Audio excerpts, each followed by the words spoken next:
Você já ouviu falar em Book Proposal? Esse é um documento que os agentes ou escritores, diretamente, vão enviar para as editoras para que elas conheçam mais ali do livro, do universo do livro, da história e vejam se querem publicar. Mas você quer saber como é que faz um Book Proposal? Então assiste até o fim desse vídeo. Para quem não me conhece, eu sou a Nath, eu sou escritora e roteirista. E sejam bem-vindos ao Que Tal um Café?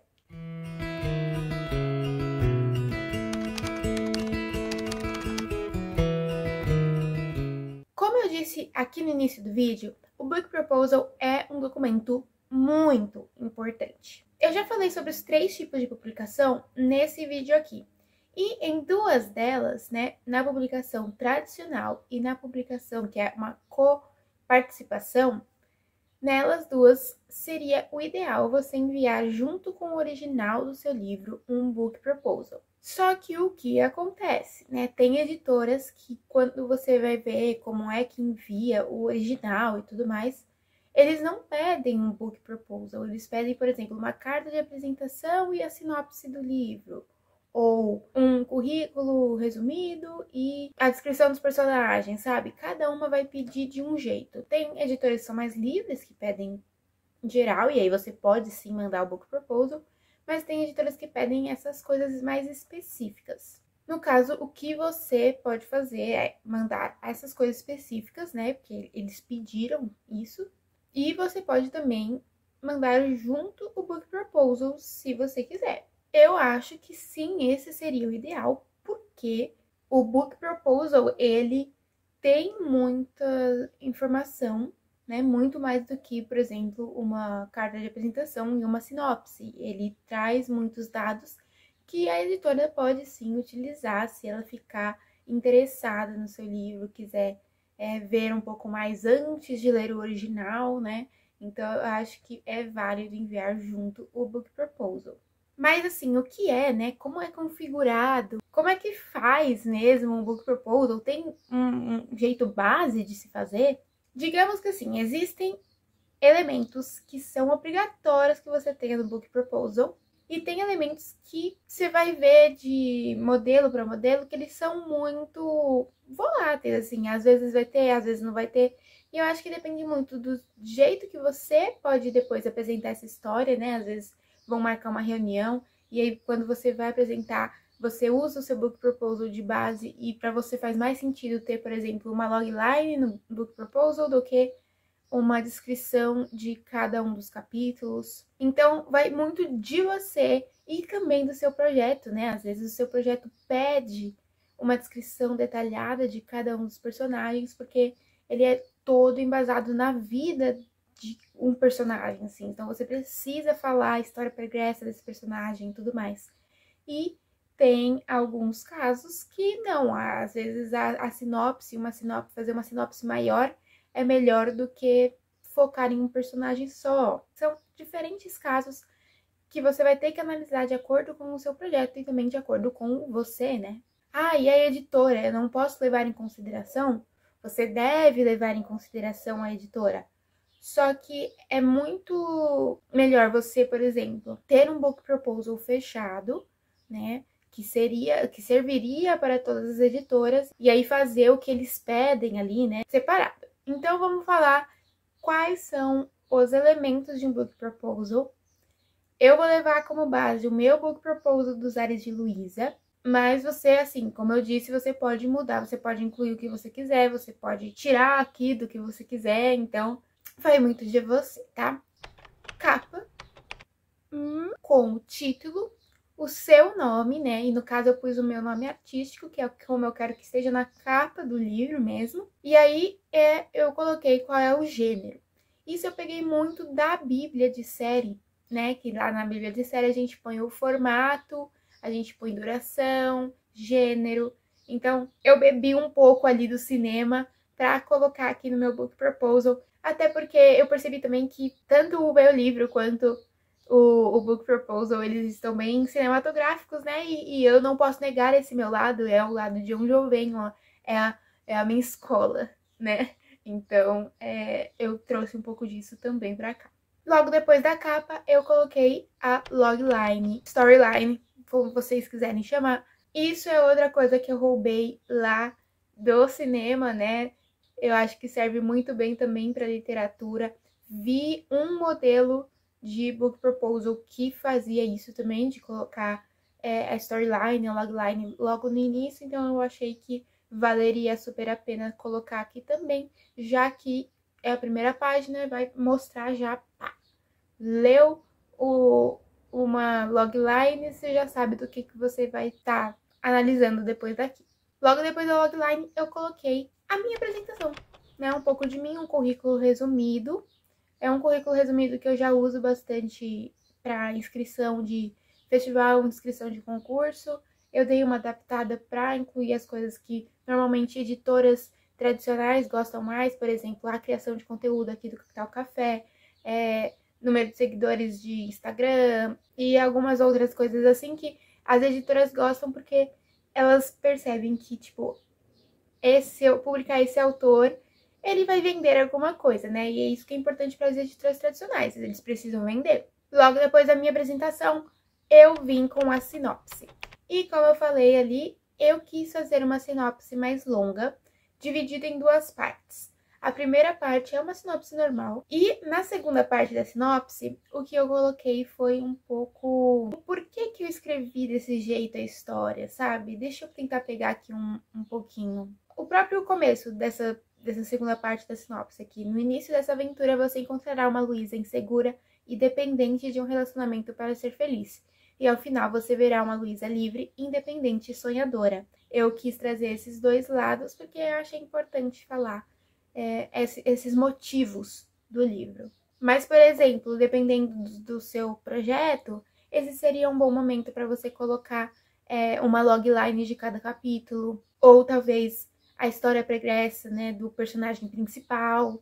Então, aqui vai muito do seu projeto. Seguido da sinopse, eu coloquei o objetivo e justificativa, e aí é o objetivo e justificativa desse documento que eu tô fazendo, então do Book Proposal, né? Por que eu estou apresentando esse Book Proposal e por que a editora deveria publicar este livro? É isso que você tem que responder ali no objetivo. E ali você pode justificar, você pode dar ali seus argumentos, por que a editora deve publicar esse livro, sabe? É um gênero que tá em ascensão, dar ali a sua justificativa, por que você escreveu esse livro, por que você tá mandando esse documento para a editora.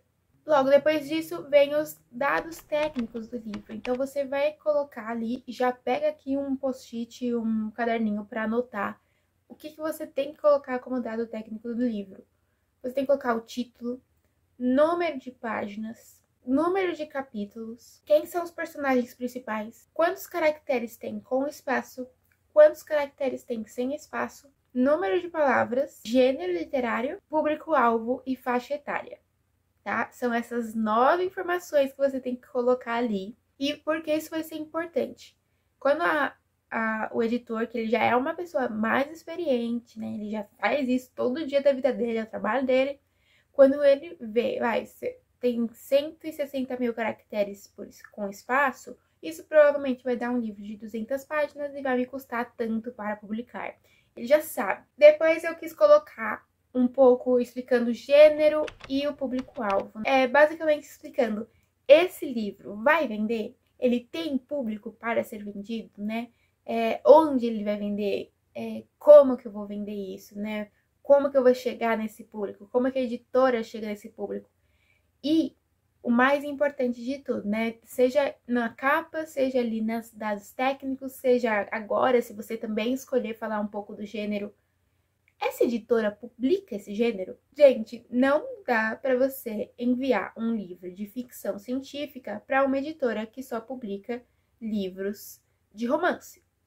Ou vice-versa, né? Não dá para você enviar o seu livro de comédia romântica para uma editora que é esotérica. Essa parte da pesquisa da editora é muito importante. Já falei aqui em outros vídeos. Gente, vamos ter noção. Então, quis colocar essa parte, eu acho que é uma parte importante, mostra que você pesquisou sobre o público, né? Que você não escreveu ali no escuro o seu livro. Então, é uma parte importante para se colocar, na minha opinião. Logo depois disso, eu coloquei análise comparativa e título semelhante. Ai, Natália, isso não é ruim, não vai mostrar que você tá copiando, que já tem muito livro do seu gênero e tudo mais. Não, gente, não é ruim. E isso a gente também faz lá na Bíblia de série. A gente coloca títulos semelhantes, né? Ou títulos que, se você junta, vai, um título com outro, dá ali o estilo e como que vai ser a sua história. E por que a gente faz isso? Porque para mostrar de novo que existe público, existe leitor para a sua história. E como você sabe que existe leitor para a sua história? Porque você coloca ali sucessos do seu gênero, né? Sucessos que parecem com o seu título, que foram referências para você, inclusive, na hora de escrever, para mostrar que, ó, isso aqui é um best-seller e é do meu gênero, né? E é parecido com o meu livro. Olha como o meu livro também pode ser um best-seller. Nesse sentido, inclusive, é muito importante que você tenha referências, né? Sempre falo em todo lugar, principalmente lá no Instagram. Escritor que não lê não existe, gente. Você precisa ter referências. Minha penúltima página do Book Proposal é a estratégia de marketing e vendas, que é importante também que você tenha, seja você escritor ou agente, né? O agente já vai saber como falar mais disso, mas o escritor também precisa falar disso, tá? Você precisa vender seu livro. Se você não vende seu livro, a editora não lucra, e aí o contrato com certeza vai ser acabado, gente. Precisa vender livro. Você tem que ganhar dinheiro com o que você faz, né? Então, como que você vai fazer o marketing do seu livro, né? Essa é a parte que você vai vender, por exemplo, o marketing pessoal que você já construiu nas redes sociais, como você tem contatos, como você pode fazer tardes de autógrafo, sei lá. Você vai criar ali a sua estratégia de marketing e falar, editora, eu tô junto com você, eu vou te ajudar a vender este livro. E por último, mas não menos importante, na verdade, muito importante, tá ali o meu obrigada, meu nome, profissão, né, escritora, meus contatos, e-mail e telefone. Coloquem seus contatos, né, dentro do Book Proposal, tá? Você vai enviar ele por e-mail e as pessoas já vão ter seu e-mail? Já vão ter. Mas e se o e-mail se perde, mas a pessoa ficou lá com o PDF do Book Proposal? E aí? Aí ele tá lá seu telefone, tá lá seu e-mail. Então, coloque sempre seus contatos dentro desse tipo de material. Beleza, Nath, você falou sobre cada elemento do Book Proposal, mas você não falou como é que eu faço isso. Eu faço isso em um documento Word? Eu faço isso em... Como? Você vai fazer um PPT, né? Um PowerPoint, uma apresentação desse documento. Eu fiz a minha apresentação no Canva, porque eu já tenho facilidade para mexer ali nas coisas do Canva, mas você pode fazer ali no seu PowerPoint normal, Google Apresentações, seja lá onde for. Mas é importante que você faça uma coisa bonita, né? Uma coisa organizada. É importante que você passe o clima do seu livro ali no Book Proposal. Então, não adianta você fazer um livro que conta uma história médica, dramática, triste, a pessoa vai morrer no final, todo colorido, cheio de purpurina, sei lá. Eu, por exemplo, coloquei bastante, né, Os Ares de Luísa, ele se passa parte em São Paulo, parte em Buenos Aires. Eu coloquei mapas durante todo o Book Proposal, a gente tem umas imagens de mapas, coloquei fotos de Buenos Aires e na minha apresentação coloquei uma foto em mim. Essa estética também é importante, mesmo que você não saiba fazer nada de design. No próprio Canva tem vários templates já lá para você usar, é só você pegar e usar o template e botar o seu texto ali no meio, tá? Então, vale muito a pena. Quem quiser ser Canva Pro, inclusive, tem um link aqui na descrição. Se você assina por esse link, o Canva Pro, você vai ter 30 dias grátis e ainda eu ganho uma coisinha ali, vocês me ajudam. Não custa nada mais para vocês, mas eu ganho uma comissão, tá? Então, quem quiser ser Canva Pro, ter mais templates para usar, ter mais elementos para usar, tá aqui o link na descrição. Eu espero que tenha ajudado vocês. Se ficar qualquer dúvida, deixa aqui nos comentários. Vou adorar responder, vou adorar ajudar mais e continuar essa conversa, né? Continuar esse café. Se você gostou, deixe o seu like. E se você ainda não é um cafeinado, não é inscrito aqui no canal, já vire um cafeinado agora, né? E a gente se vê na próxima.